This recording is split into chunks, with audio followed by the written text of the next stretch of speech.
So Yuki fumbled the bag, man. Now granted, I know it wasn't necessarily her decision, but she picked the wrong side of the family. Things are making a lot more sense in terms of where a lot of the personalities can come through. I mean, the difference between the two Gramps, man. One ice cold whips you with the belt, the other talks about his fantasies about Russia.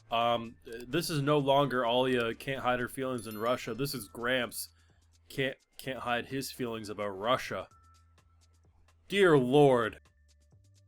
I'm starting to wonder if that scene when Yuki was walking up the stairs when she was a degenerate last week, and kind of the side-eye cold shoulder she gave her mom, I wonder if she just secretly is like, God damn it, I picked the wrong parent. I picked the wrong side.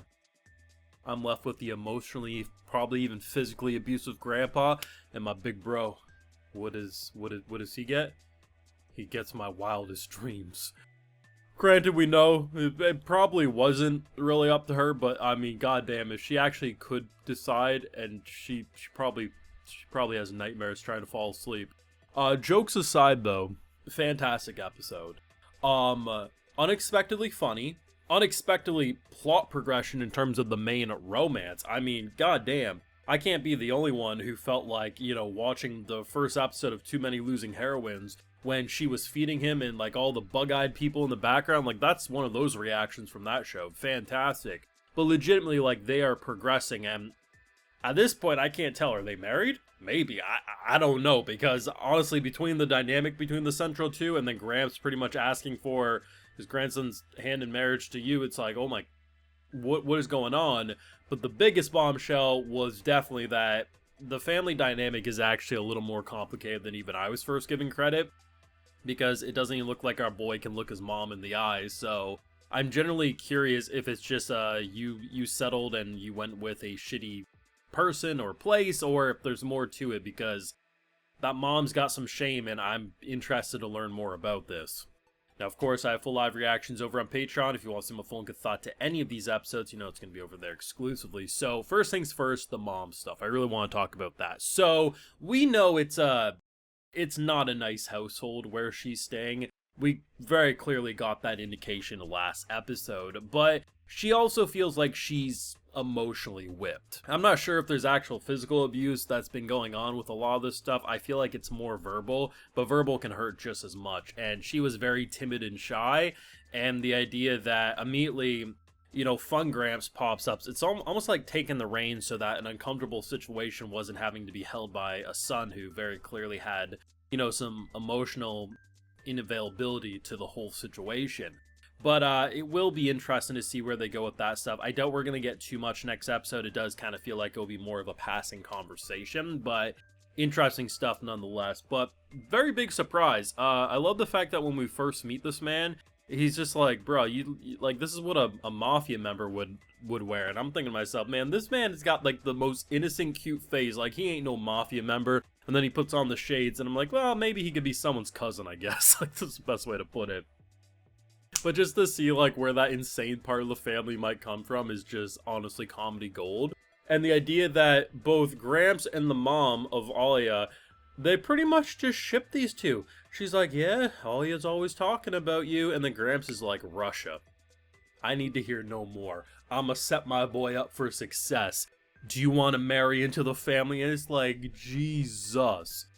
But the star attraction of this episode was actually the date, which it's interesting because there was a little hint of Russian in this episode, when Ollie gets a little embarrassed and she says something thinking he can't understand, because it all relates to birthdays and her initially thinking, oh man, I didn't get invited to a party, and then he's like, I didn't celebrate a party, and then they end up going on this cute little date, which he's like, hey, this is a date, and she's like, yeah, it is.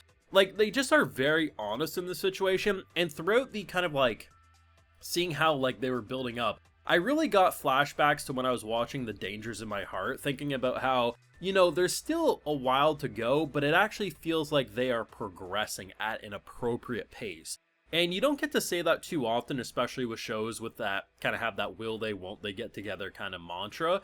But the idea of them just going on that cute date, and then how she doesn't really get embarrassed by it, she just owns it. She's like, hey, you've been really nice, I'll reward you. feeds him, and then immediately goes in for her own bite, and he's basically the one fluster, like, she didn't even flinch at that. Everyone in the background, bug-eyed as can be, being like, oh my god. I mean, they were getting looks even before they started being all cutesy in the restaurant, because ultimately, I guess Alya just steals the spotlight wherever she goes, and the way she gets out of catcalling or anyone hitting on her is she rambles in Russian, which I guess would probably do it, just confuse the hell out of people. But I loved it, because you actually are getting a sense of development with the main two, and you feel like they have natural chemistry.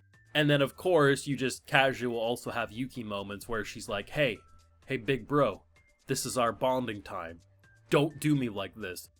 And his bonding time moment was, come here, little kitten, in the most seductive voice. And I'm thinking to myself, what has happened in this family? And then we meet the grandpa, and I'm like, maybe things could start making a little more sense. Could you imagine if Yuki, Kuze, and the grandpa were all under one household roof?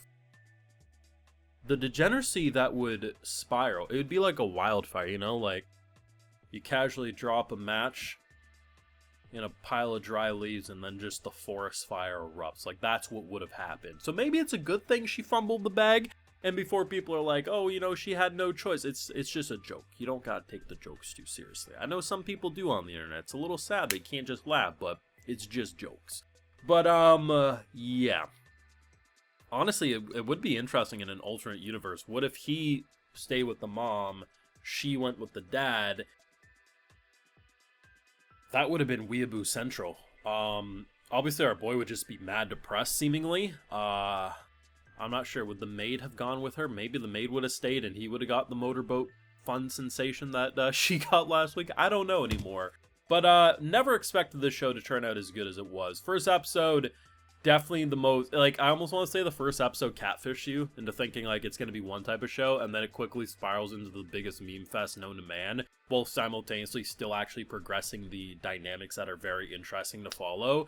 Just a unexpected hidden gem. I still think back to the poster image that they had on this, and this was the most generic looking thing ever, and somehow it became one of the best shows of this summer anime season. So yeah, thank God for the Russian anime, because the degeneracy gonna be hard to top going into next anime season, let's be honest. Because it's not degenerate in the way that they're always trying to one-up themselves. They just sideswipe you in these most unexpected ways, like, come here, kid. Like, bruh. Let me know your thoughts, feelings down below. Be sure to leave a like if you enjoyed, subscribe if you're new around here. Of course, ring that bell, and like I mentioned, we got those full live reactions over on Patreon, and hey, while you're over there, I'll also give you a video shout-out. Alright, so today we got Niku, Kliz, Soken the Lurker, Levi GR, Abraham Magichi, Chris, Jiri Timbre, Top Cell, Airwalk, and we also have Jean Phillips. So I appreciate the support, everyone. Please take care. Y'all have a good one.